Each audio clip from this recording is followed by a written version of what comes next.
আজি আজি আজি বাজেট দাখিল কৰা হ'ব মই অসমৰ বাজেটখনত 5টা বস্তু থাকিলে ভাল বুলি ক'ম। 5টা বস্তু যদি অসমৰ বাজেটখন ভাল বাজেট হয় তেতিয়াহ'লে 5টা বস্তু থাকিব লাগিব তাত বৈশিষ্ট্য।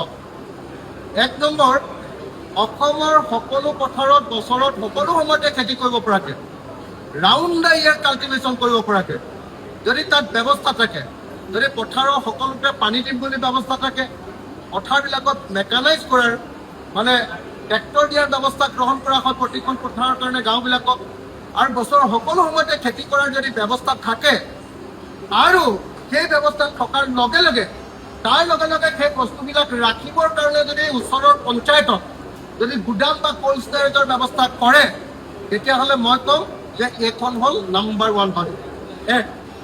2 নাম্বাৰ 1 বাজেট হ'বলৈ হ'লে 2 হ'ব লাগিব অসমৰ প্ৰতিখন গাঁৱত সৰু সৰু industry, semi conductor industry, Adani Ambani Tata নহয়, অসমত চব গাঁৱে গাঁৱে ক্ষুদ্ৰ ক্ষুদ্ৰ উদ্যোগ কৰিব লাগিব।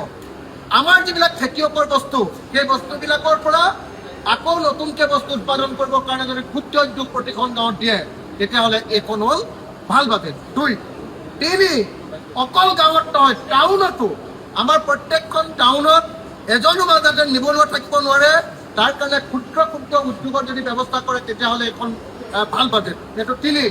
4 প্ৰফেচনেল আছা।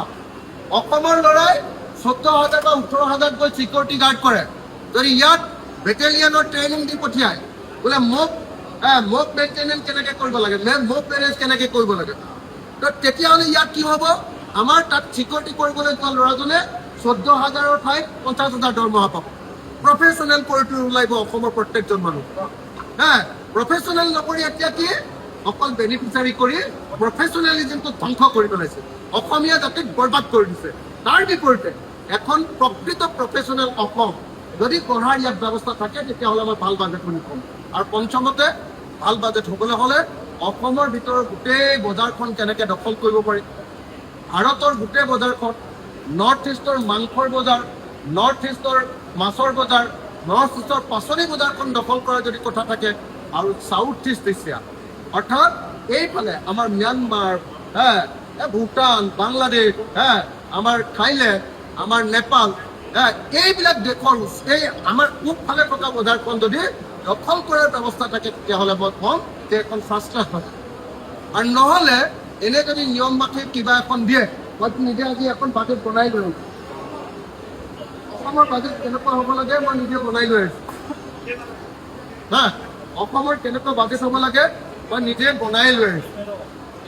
বাজেট আচলতে কেনেকুৱা হ'ব মই নিজৰ পৰা নিজে বাজেট এখন বনাই থৈ দিছোঁ।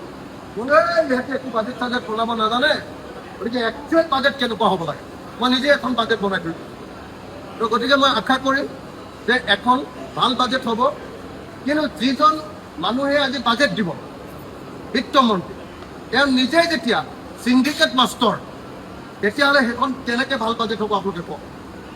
বাজেটৰ জৰিয়তে ৰেভিনিউ আহিব লাগিব। ৰেভিনিউ আহিবলৈ হ'লে বাজেটৰ বিত্তমন্ত্ৰীজন পূৰা নিকা মানুহ হ'ব লাগিব। কিন্তু আমাৰ বিত্তমন্ত্ৰীজন নিজে হ'ল চিণ্ডিকেটৰ মাষ্টৰ, ভাল বাজেট আহিব নেকি কওক, সেইটো কথা। যিকোনো খবৰৰ বাবে যোগাযোগ কৰক আমাৰ এই নম্বৰত 9181 307 221।